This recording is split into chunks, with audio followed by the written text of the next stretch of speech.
Hello दोस्तों, good morning. Welcome back to my blog. I hope कि आप सभी बढ़िया होंगे। देखिए, मैं अमिताभ बच्चन जी के लिए वीडियो बनाता हूं और उन्हीं को मैसेज देना चाहता हूं, क्योंकि उनकी उम्र काफ़ी ज़्यादा हो गई है। उनकी उम्र हो गई है 82 साल। 83 साल 83वीं में लगे हुए हैं वो। देखिए, अब सुनने में तो ये आ रहा था कि उनके डॉक्टर सजेस्ट कर रहे थे कि उनको पैंट पहनने के लिए भी कुछ लोगों की ज़रूरत पड़ती है, पैंट पहनने के लिए भी।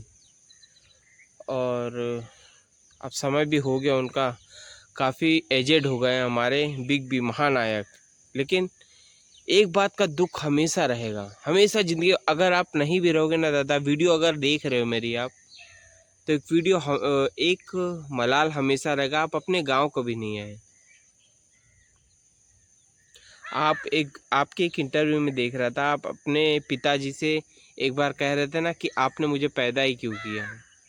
ये बोल रहे थे ना आप अपने पिताजी से कि देखिए, ये उस समय की बात है जब अमिताभ बच्चन जी ने ग्रेजुएट करके दिल्ली से ग्रेजुएट हुए थे। फिर उस समय ऐसा था कि चलो भाई, क्या बनना है तुम्हें। पहले लोग ऐसे था कि क्या बनोगे, तो चलो गवर्नमेंट जॉब, बस यही होता था और कुछ नहीं। कोई स्टार्टअप नहीं, कोई अपना अपना थीम नहीं, कुछ नहीं था। खाली ये था कि हम ग्रेजुएट हो गए हैं, हमको नौकरी नहीं मिल रही है, हम कैसे भी करके गवर्नमेंट जॉब में जाना चाहते हैं। तो उस समय ना अमिताभ बच्चन जी काफ़ी स्ट्रगल कर रहे थे कि मुझे जॉब मिल जाए, जॉब मिल जाए। तो वो नहीं लग रही थी, तो गुस्से में आके एक दिन पापा से बोलने लगे, हरिवंश राय बच्चन जी से, कि आपने मुझे पैदा ही क्यों किया। हाँ, फिर हरिवंश राय बच्चन जी ने बहुत अच्छे शब्द में बोला था और एक पत्र लिखकर छोड़ दिया था। वो कविता मुझे याद नहीं है, लेकिन ज़रूर से आज मैं याद करूँगा। लेकिन मैंने रात में एक कविता याद करी, जो कि कल अच्छे से नहीं बोल पा रहा था मैं। मज़ा आता आपको। आपको नहीं लगता कि आप पिताजी की ज़मीन पे कुछ बनाएं? आप अभी कभी गांव नहीं आए। आपके आपके गांव गया था मैं। आपके गांव में बहुत से लोग ये कह रहे थे कि अमिताभ बच्चन जी कभी आ ही नहीं सकते, कभी यहाँ आ ही नहीं सकते। मुझे लोग पागल कहते हैं। क्या मैं पागल लगता हूँ आपको? मैं देखो, मैं ये सोचता हूँ दादा कि मैं गांव के लिए कुछ करूँ। गांव के लिए मैं क्या कर सकता हूँ भाई? मेरे पास तो ना पैसा है, और हाँ, ये है कि जोश और जुनून है मेरे अंदर।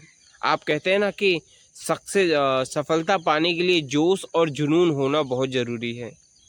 तो देखिए, मेरी आदत भी अच्छी होती जा रही है। मैं देखो, सुबह 4 बजे उठा और 4 बजे उठ के नहा धो के पूजा पाठ करके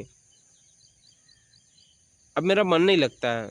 मुझे ऐसा लगता है कि हाँ, मुझे ज़िंदगी में कुछ करना है। मुझे पैसा नहीं कमाना है, पैसा तो ज़िंदगी में कुछ करना है और अपने जीते जी करना है। तो देखिए, ज़्यादा मैं अपने गांव का ज़िम्मा उठाया हूँ। अगर मैं अपने गांव के लिए कुछ कर सकूँ तो मैं बहुत भाग्यशाली होऊंगा। अगर अपने गांव में आप अपने पिताजी की ज़मीन पे एक बच्चन संग्रहालय बनाओगे, एक छोटा सा बच्चन संग्रहालय, तो आपके दुनिया में चाहने वाले बहुत हैं।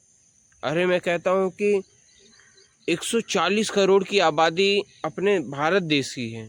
मैं बोलता हूँ, अगर आपके गांव में 1000 लोग भी आएंगे पर डे, आपके फैन तो पूरी दुनिया में हैं। मैं अपने देश की बात कर रहा हूँ, दुनिया की तो छोड़ ही दो। टूरिस्ट, बाहर के टूरिस्ट को तो छोड़ ही दो। मैं सिर्फ इंडिया की बात कर रहा हूँ। इंडिया में ही आपके इतने चाहने वाले हैं, इतने चाहने वाले हैं। अगर उन सबको पता चलेगा कि आपने कुछ अपने गांव में बनवाया है, जो आपके पिताजी की ज़मीन आज खंडर बनी पड़ी है, कोई वैल्यू नहीं है वहाँ पर। दुनिया भर के यूट्यूबर आते हैं, आपका नाम, आपके पिताजी का नाम। खैर, आपके पिताजी की कोई गलती नहीं है, उन्होंने तो देखो दादा, मैं जब से आपके पिताजी को पढ़ रहा हूँ मेरी ज़िंदगी बदल रही है। कहते हैं ना कि कोई ऐसे व्यक्ति को पढ़ो जो जिनको आइडल मान के आप आगे बढ़ सको। आपके पिताजी बहुत अच्छा काम किए। आपका परिवार पियक्कड़ परिवार, पीने वाला परिवार, ऐसे बताते हैं। आप ही ने इंटरव्यू में बताया था कि हमारे कायस्थ बिरादरी में, अमिताभ बच्चन जी एक कायस्थ बिरादरी से आते हैं। तो कायस्थ बिरादरी में सब पियक्कड़ है, सब पियक्कड़ सिर्फ। लेकिन आपके पिताजी ने कभी मदिरा को हाथ नहीं लगाया, ना ही आपके पिताजी ने हाथ लगाया और ना ही आपने हाथ लगाया। मधुशाला जैसी एक प्रसिद्ध कविता का लेखन भी किया उन्होंने। ठीक है, तो एक उनकी लाइन बहुत अच्छी याद आ रही है मुझे, मैं सुनाता हूँ आपको। हाँ। पानी और पसीने में बड़ा अंतर है, एक पत्थर और नगीने में बड़ा अंतर है। मुर्दा घड़ियों की तरह वक्त बिताने वालों, सांस लेने में और जीने में बड़ा अंतर है। ये आपके पिताजी से सुना मैं। हाँ, बहुत अच्छी बात करते थे आपके पिताजी। हाँ, और आपके पिताजी के पुस्तकालय में आपके पिताजी का कुछ स्पीच लिखा भी है, जो कि मैं ना मुड़ूंगा कभी, मैं ना झुकूंगा कभी, कर शपथ कर शपथ कर शपथ, अग्निपथ अग्निपथ अग्निपथ। तो देखिए दादा, ना ही आपके पास कोई पैसे की कमी है, ना ही मैंने कल आपको ट्वीट भी किया था, लेकिन पता नहीं क्यों ट्वीट का कोई जवाब नहीं आता है, कोई भी जवाब नहीं आता। बस मैं ये चाहता हूँ दादा कि आप अपने जीते जी, आप अभी स्वस्थ हो, हेल्दी हो, KBC 17 खिला रहे हो सबको। ठीक है, अभी भी चलो, मैं तो कहूँगा आपकी लंबी उम्र हो, आप ऐसे ही काम करते रहें, ऐसे ही नाम कमाते रहें, लेकिन अपने पिताजी के लिए कुछ तो करो भाई। देखिए, आप अगर चले जाओगे तो लोग आपको याद कैसे करेंगे। चलो अमिताभ बच्चन जी के गांव चलते हैं भाई, राम मंदिर हमारे गांव से दूर नहीं है, राम मंदिर हमारे गांव से 100 किलोमीटर के डिस्टेंस पे है। आपने राम मंदिर में 40 करोड़ की ज़मीन ले ली होटल बनवाने के लिए। आपको ये नहीं लगा कि आप गांव में कुछ करें। देखो, कमाना मोटिव ये तो मालूम, जाहिर सी बात है, सभी लोग कमाते हैं, लेकिन मैं बता रहा हूँ ना कि आप अगर अपने गांव में एक बच्चन संग्रहालय बनाएंगे तो उससे भी कमाई होगी। 50 रुपये टिकट रखिए अपने घर में, अपने पिताजी के पुस्तकालय को दिखाने के लिए 50 रुपये टिकट रखिए, तो 1000 लोग अगर एक दिन में आए तो क्या रेट होगा, मतलब किस तरीके से इनकम होगा। और यही नहीं दादा, अगर आपको होटल भी बनवाना है ना, तो अपने पिताजी के पुस्तकालय के इर्द गिर्द होटल भी बनवा दो।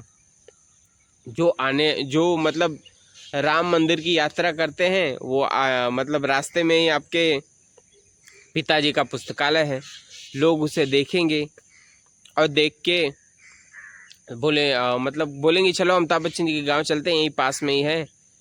तो गांव में एक टूरिज़्म पॉइंट बनेगा, गांव वाले आपको पीढ़ियों तक याद करेंगे, और गांव में सबसे बड़ी बात है रोज़गार हो जाएगा। जो यूपी से जो लोग मुंबई जाते हैं ना कमाने, मराठियों से मार भी खाते हैं बेचारे, लेकिन अगर आप छोटा सा मेरा एक काम कर दोगे, मेरा क्या है, आप ही का काम होगा, आप ही का नाम होगा, आपका नाम होगा, आपके पिताजी का नाम होगा। और सबसे बड़ी बात, मैं आज आप लोग को ऐसी महिला की दास्तां सुनाने वाला हूँ जो कि बड़ी असहाय है, अमिताभ बच्चन जी के परिवार के होने के बावजूद बड़ी असहाय है। वो उनका नाम है, मैं जब गांव जाता हूँ ना तब इनसे मिलता हूँ, और ये रोती हैं कि बताओ, हमारे गांव के हमारे परिवार के होने के बावजूद हमने अमिताभ बच्चन जी को कभी देखा ही नहीं। भाई, ये ऐसी औरत है कि ये कभी भी गांव से बाहर निकली नहीं है। ठीक है, बस इनका एक सपना है कि ये अपने जेठाऊ जी को, मतलब इनके जेठ जी लगे, तो अपने जेठाऊ जी को एक बार देखना चाहती हैं, और हर यूट्यूबर को बोलती हैं कि एक बार इनको बुलवा दीजिए, एक बार इनको बुलवा दीजिए। खैर, जया बच्चन जी एक बार आई थी, 2006 की 4 में आई थी, मैं छोटा था तब। बहुत बड़ा काफिला आया था मेरे गांव में बहुत बड़ा काफिला आया था, और आई थी उस पुस्तकालय का घोषणा करके गई थी निर्माण करने के लिए। फिर उसके बाद ही ये पुस्तकालय बना हुआ था। अब इस पुस्तकालय को बनने में समय हो गया काफ़ी ज़्यादा। अब पुस्तकालय में मैं क्या ही बोलूं, पुस्तकालय में ये बुरा हाल है कि लोग बैठ के जुआ खेलते हैं, दारू पीते हैं, और बहुत लोग तो हगने जाते हैं, क्योंकि अंदर देखो लैट्रिन बाथरूम भी बनी है, और लैट्रिन बाथरूम काफ़ी बड़ी है, और उस लैट्रिन बाथरूम काफ़ी बड़ी होने के साथ साथ लोग हर जगह लैट्रिन किए हैं वहाँ पर। मतलब आप पुस्तकालय में जाओगे ना तो आपको सिर्फ बदबू मिलेगी। बताओ, एक महानायक अमिताभ बच्चन जी के पिताजी की पुस्तकालय में घुसने के बाद बदबू आता है, क्योंकि कोई है ही नहीं वहाँ देख रेख करने वाला। भाई इतना बड़ा पुस्तकालय है, अगर आप किसी को बोल भी दोगे, आप बताओ ऐसी गरीब महिला को बोले हो देख रेख करने के लिए, वो लोग कितना देखेंगे। भाई अगर देखो कुछ करना है दादा, तो आपको ये मैसेज अगर मेरी देख रहे हो तो आपको कुछ करना पड़ेगा, या फिर देश की जनता अगर ये वीडियो देख रही है मेरी, तो उन्हें भी समझना पड़ेगा कि देखो मेरे एक प्रयास से लाखों लोगों को रोज़गार मिल सकता है, इतनी बात तय है।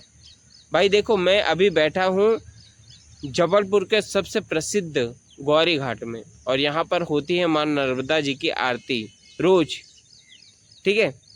बात अच्छा लगता है यहाँ पर मुझे, लेकिन अगर अमिताभ बच्चन जी गांव के लिए कुछ करेंगे तो मैं गांव चला जाऊँगा ना, गांव की तरक्की करूँगा, गांव के लिए वीडियो बनाऊँगा और गांव में ज़्यादा से ज़्यादा टूरिज़्म खींचूँगा।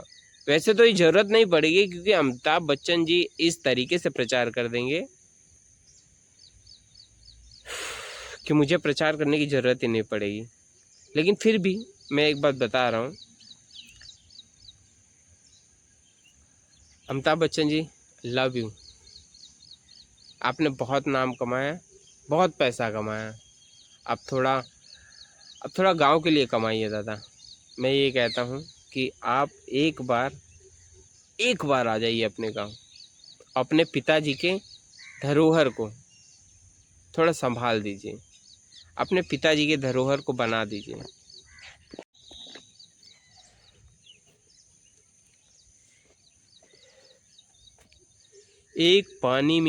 एक पानी और पसीने में बड़ा अंतर है, एक पत्थर और नगीने में बड़ा अंतर है। मुर्दा घड़ियों की तरह वक्त बिताने वालों, सांस लेने में और जीने में बड़ा अंतर है।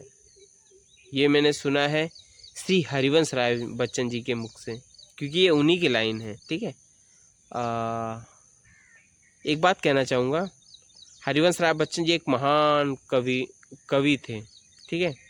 उन्होंने बड़ा नाम कमाया, और उनके पुत्र हमारे दादा श्री अमिताभ बच्चन जी, इन्होंने भी बहुत नाम कमाया, बहुत संघर्ष किया, जीवन की हर उतार चढ़ाव को उन्होंने झेला। लेकिन क्या इसीलिए कि अपने पिताजी की ज़मीन को आपने छोड़ दिया ऐसे ही? अरे मैं कहता हूँ कि अपने पिताजी की ज़मीन पे अगर आप नहीं आ पा रहे हो तो किसी न किसी को तो बोलो, यहाँ कुछ बना दें। बना दोगे तो आपका नाम होगा। जो गांव वाले आज आपको भला बुरा कहते हैं ना, कोई भी गांव वाला ये नहीं कहता कि अमिताभ बच्चन जी कभी गांव आए हैं। सब यही कहते हैं अमिताभ बच्चन जी कभी गांव नहीं आए और ना ही कभी आएंगे। लोग मेरा मजाक उड़ाते हैं कि तुम प्रयास कर रहे हो ना, ये प्रयास तुम्हारा बेकार जाएगा। लेकिन भैया देखो, मैं तो आप ही का भक्त हूँ, आप ही से सीखता हूँ। आप ही कहते हो ना कि अरे यार क्या कहते हो आप, मैं बता रहा हूँ ना क्या कहते हो आप, कि असफलता एक चुनौती है, इसे स्वीकार करो। क्या कमी रह गई देखो और सुधार करो, कि जब तक सफल न हो नींद चैन को त्यागो तुम। जब तक सफल न हो नींद चैन को त्यागो तुम, संघर्ष का मैदान छोड़कर मत भागो तुम। कुछ किए बिना ही जय जयकार नहीं होती, कोशिश करने वालों की कभी हार नहीं होती, कोशिश करने वालों की कभी हार नहीं होती। सुबह 3:30 बजे का जगा हूँ मैं, 4 बजे का, और तब से जग के ये रूटीन थी नहीं पहले, लेकिन जब से मैं आपको आपके पिताजी को पढ़ रहा हूँ ना, तब से रूटीन अपना लिया हूँ। पता नहीं क्यों नींद ही नहीं आती रात में, बस ये मन में आता है कि आपके पिताजी के लिए आपके लिए कुछ करूँ दादा। आपका नाम ना बहुत बहुत ख़राब हो रहा है। जिस तरीके से आपने नाम कमाया है और संघर्ष करके नाम को बनाया है, अब बहुत जल्दी ये ख़राब भी हो जाएगा अगर आप कुछ करोगे नहीं तो अपने जीते जी अपने उस परिवार से मिल लीजिए जो आपका परिवार गांव में रो रहा है। ये होता है परिवार। अमिताभ बच्चन जी अगर ये वीडियो देख रहे हैं तो उनको जानना चाहिए कि ये होता है परिवार। अगर आपको कुछ भी होता है, अरे सुना है, प्रताप नारायण इनके सग बाबा हैं, लक्ष्मी नारायण हमारे सग बाबा हैं, अब ये जलथम्भन राय एक चाचा कहन, 3 भाई रहन, तीनों जने के गढ़चंपा में रहत रहन, यहूँ रहत रहन, वहूँ रहत रहन, सकतों रहत रहन। जाने न भैया। जो अभी मैंने आपको जो पुस्तकालय दिखाया है, उस पुस्तकालय का पूरा देख रेख पुस्तकालय हम जब तक देखे हैं तब तक भैया बना रहा, झाड़ू लागे, बढ़नी लागे, जाला तोड़ी, जब चाठी हुई में तो हम क्या करें भैया। तो अभी जो पुस्तकालय हमने दिखाया ना, पुस्तकालय की बहुत बुरी दुर्दशा है। तो वहाँ पर बड़ी गंदगी है, बहुत गंदगी रह करे, वहीं जाए बड़ी ही गरीबी स्तर में जी रहा है। कोई भी यूट्यूबर गांव आता है तो आपका परिवार उनसे खर्चा पानी लेता है। दादा देखो, ये बात तो मुझे ऑनलाइन बताना नहीं चाहिए, मुझे किसी को नहीं बताना चाहिए, लेकिन ये बात सत्य है। अमिताभ बच्चन जी का परिवार इस स्थिति में गांव में जी रहा है कि यूट्यूबरों से 50-100 रुपया खर्चा लेकर, क्या ही बोलूं अब भाई। मेरे गांव के दादा, मैं हर तरीके से कोशिश कर रहा हूँ कि आप तक मेरी आवाज़ पहुँच जाए, क्योंकि अभी कुछ दिन पहले मुंबई भी गया था मैं। अब मुझे ज़्यादा नॉलेज तो था नहीं दादा कि आपसे कैसे मिलना है। चिट्ठी लेकर गया था मैंने, तो इतना सपना देख लिया था कि आप मुझसे अगर मतलब मैं आपके पास जाऊँगा, आपके गाँव की दास्तां बताऊँगा, तो आप मुझे जलसा के बंगले के अंदर बुलाएंगे और आपके साथ बैठ के 1 कप चाय पीऊँगा। इतना तक मैंने सपना देख लिया था, लेकिन नहीं, ऐसा कुछ नहीं हुआ। क्योंकि देखो, हज़ारों फ़ैन हैं आपके, सब हर संडे को आपके बंगले के सामने खड़े हो जाते हैं।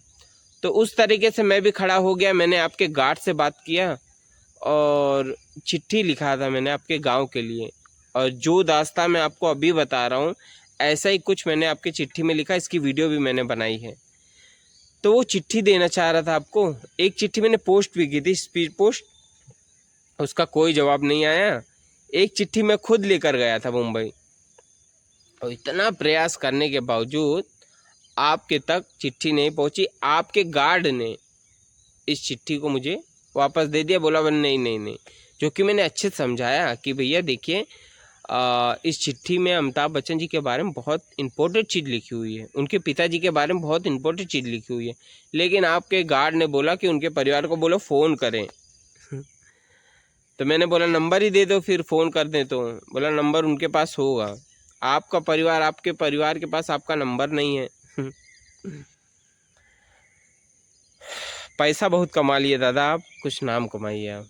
नाम तो आपका वैसे भी, आप बहुत महान व्यक्ति हैं, लेकिन देखिए दुनिया जब आपकी सच्चाई जानेगी ना, तो आपको ताना मारेगी, आपको ताना मारेगी। आपको देखो, आपके पिताजी की ज़मीन है ना, रो रही है। आपके पिताजी रो रहे हैं। आपके पिताजी की ज़मीन मतलब इस हाल में है, मतलब आपके पिताजी भी, क्या ही बोलूं यार। अब मेरे पिताजी तो हैं नहीं। तो सोचता हूँ चलो आप ही के लिए काम करूँ। आपको कुछ पता नहीं कब आपको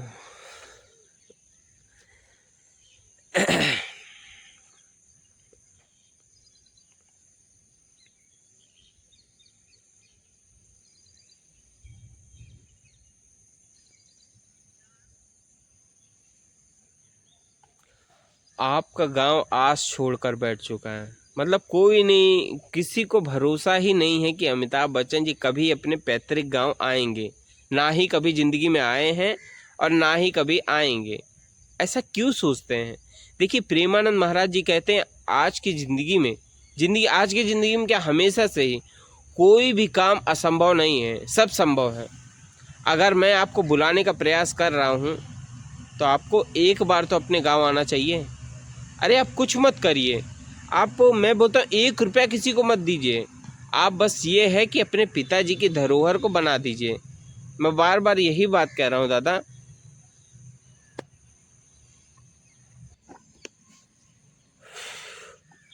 देखिए, वैसे तो आप तक मेरी आवाज़ जाएगी नहीं, तो मेरे पास बस एक ही चारा है, सोशल मीडिया। इसीलिए मैं डेली का डेली वीडियो बनाता हूँ, लोगों को बताता हूँ, और ये बात मैं सबको बताऊँगा। क्योंकि देखो आपने ज़िंदगी में हमेशा रियल लाइफ दिखाई लोगों को, रियल लाइफ अपनी नहीं दिखाई। देखिए लेकिन अब ज़माना बदल चुका है, अब लोग रियल लाइफ नहीं देखना चाहते, रियल लाइफ देखना चाहते हैं।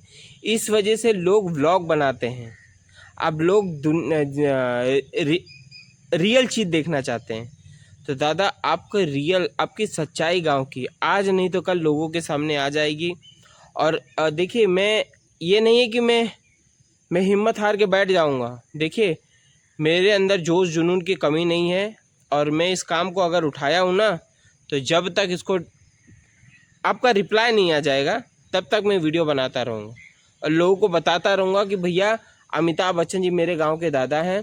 लेकिन ज़िंदगी में कभी गांव नहीं आए, और गांव ना आने की वजह से गांव वाले उनको बहुत भला बुरा कहते हैं। गांव में बच्चे से लेके बूढ़े तक बच्चे लोग क्या कहते हैं, देखिए देखो इस तरफ है अमिताभ बच्चन जी का पुश्तैदी ज़मीन, यहीं पर ही है ना। और यहाँ पर ये देखें इनके गांव के टोली बच्चे। बेटा क्या नाम है आपका? सुजीत। सुजीत। अमिताभ बच्चन जी को जानते हो? कौन है वो? दादा। आपके दादा? कहाँ है घर उनका? बावपट्टी। हाँ कब जिंदगी में दोबारा ही है? दोबारा पहले कब आए रहे? कब ना आया तो शुरू और बताओ। अरे ऐसे जिन बोला यार, ससुर जिन बोला। का बोल रहे कब जिंदगी में दिखाए नहीं है, यही का प्रत्येक गाँव वही इलाहाबाद पढ़ाई रहे नहीं है, कब आए नहीं कब ना आया जिंदगी में। ऐसे ससुर जिन बोला और काम का बोला क्या कहा? सुपरस्टार ना बाबा के खर्चा है ना। सुपरस्टार होए के बाद ये ना यानी दिक्कत हो गए। ये कब का अपने गांव आवे चाहिए ना, ये पला बड़ा है यहाँ नहीं। बाबू पट्टी के मुँह रख लेते हैं तो का सीधा देखा तहाँ आई हैं, तो फिर तो का लोग के बोली है ना काहे हमको बोलत रहे। उनका लोग के हमार मकसद है कि दादा आपके घरे आवे बा, तो उनका कैसी चिरौरी का एक बुलाऊबा तो ये बताओ। चिरौरी का एक बुलाओ चाहे जौन कह के बुलाओ भाई हमारे से पहले ये ठीक है। 200 रुपये मैच फंसा है पहले। 200 रुपये सब बच्चा नहीं है, ये पैसे दे देंगे हमका सबका। हाँ दही है इतना दिन हो तो दिखाए ना दोबारा का दिन गाँव में क्या दही घंटा बाबा जी क्या हो। हाँ और कुछ ना देंगे उनका कौन मतलब ना आएगा। चला चला ओवर फेंका भाड़ में जाए ये वही बात है, मौसम में ये मौसम में है, बिल्कुल बोलना नहीं है। देखिए देखो दादा ये आपका गांव है, और गांव के आपके सभी आप उन्हीं के गांव के हो ना, बाबू पट्टी है ना। देखिए ये इनका गांव है। बेटा कैसे बुलाओगे उनको? दादा बोल के हाथ जोड़ के बोला दादा आई जा। हाँ चोर मतलब कमाए जिंदगी में। मैं तो मस्त मौला हूँ। हाँ मस्त मौला। दादा अगर ये वीडियो आप देख रहे हैं दादा, तो अपने गांव आप जरूर आइए, क्योंकि आपके गांव में बहुत से लोग आपके बारे में भला बुरा भी बोल रहे हैं। देखो ये आपका गांव है, ठीक है, ये अमिताभ बच्चन जी का गांव है, और मेरा भी गांव यही है। तो मिलते हैं, टाटा बाय। बच्चे लोग, अब इन बच्चे की क्या औकात है? बच्चे लोग क्या जाने कि आपने कितना स्ट्रगल किया है। बच्चे लोगों को क्या पता कि आपने ज़िंदगी में कितने उतार चढ़ाव देखे हैं, कितना संघर्ष किया है। बस इनके मुंह में आ रहा है, बक दे रहे हैं। सोचो जब ये बच्चे ऐसे बोल रहे हैं तो बड़े कैसे बोलते होंगे भाई? बड़े से सुनते हैं तभी तो बच्चे बोलते हैं। तो ये हाल है आपके गांव की, और ये इज्जत करते हैं आपकी। देखिए, और आपके गांव में कहीं भी चले जाओ, कोई भी, सबको मालूम है कि भैया हरिवंश अमिताभ बच्चन जी का गांव कहाँ है। भैया बाबू पट्टी चले जाओ, बाबू पट्टी में है। लेकिन बाबू पट्टी में कोई विकास नहीं है। आपके पिताजी का पुस्तकालय है, ना ही आपने कभी प्रचार किया है कि हमारे पिताजी के पुस्तकालय में जाओ। आपने कभी केबीसी में प्रचार नहीं किया, कभी नहीं बोला कि मेरे पूर्वजों की धरती पे मैंने पिताजी का पुस्तकालय बनवाया है, वहाँ जाके घूम के आइए, कभी आपने नहीं बोला है। आप चाहें ना तो एक अनाउंसमेंट कर दें, अपने गांव को एक रोज़गार दे दें, अपने गांव को एक बहुत बड़ा टूरिज़्म पॉइंट दे दें, क्योंकि राम मंदिर दूर नहीं है। राम मंदिर से आने के राम मंदिर जो भी आएगा तो आपके गांव भी तो आएगा। लेकिन आपने कभी प्रचार नहीं किया। लेकिन अब मैं ये कह रहा हूँ कि बच्चन संग्रहालय का निर्माण कराइए अपने गांव में, और आपके परिवार को देख रेख करने का मौका दीजिए। आपका जो गरीब परिवार रह रहा है गांव में, आपके पुस्तकालय के सीधा सामने आपकी भाइयों रहती हैं, आपके छोटे भाई रहते हैं, वो लोग कितने गरीबी स्तर में जी रहे हैं। अगर मेरी वीडियो देश को लगे कि हाँ मैं कुछ कर रहा हूँ, अगर मेरे काम करने से बहुत लोगों को रोज़गार भी मिलेगा, तो प्लीज़ सपोर्ट करिए और वीडियो को ज़्यादा से ज़्यादा शेयर करिए ताकि अमिताभ बच्चन जी तक मेरी आवाज़ जाए, अमिताभ बच्चन जी कुछ निर्णय ले। क्योंकि अब तो सुनने में आ रहा है कि उनको पैंट पहनना भी नहीं आता। मतलब डॉक्टर ने सजेस्ट किया है कि आप खड़े होके पैंट मत पहनिए, नहीं तो आप लड़खड़ा के गिर जाएंगे। अरे 82-83 साल के हो रहे हो आप, लेकिन फिर भी अभी भी कमाई में लगे हो दादा, अभी भी आप KBC 17 खिला रहे हो। अब मोह माया छोड़िए, अब अपने पिताजी के लिए कुछ करिए, पिताजी के लिए। कभी ज़िंदगी में आए नहीं, अब तो आ जाइए। तो आशा करता हूँ कि वीडियो आप लोग को पसंद आई होगी। पसंद आई तो इसको प्लीज़ शेयर करिए, दबा के शेयर करिए। मिलते हैं ऐसे अगली वीडियो में, तब तक के लिए thank you for watching, bye. और आज एक्सरसाइज करूँगा 2 घंटा, ठीक है।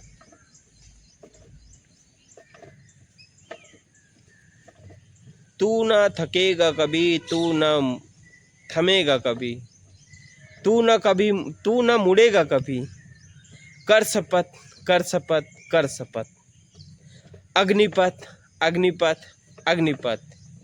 हरिवंश राय बच्चन जी के बोल हैं, ठीक है। अमिताभ बच्चन जी हमेशा आप यूज करते हो, अपने पिताजी का क्रेडिट आप हर जगह लेते हो, लेकिन पिताजी के लिए कुछ करो भी तो। आपके पिताजी इतने महान कवि थे, बचाओ 1933 में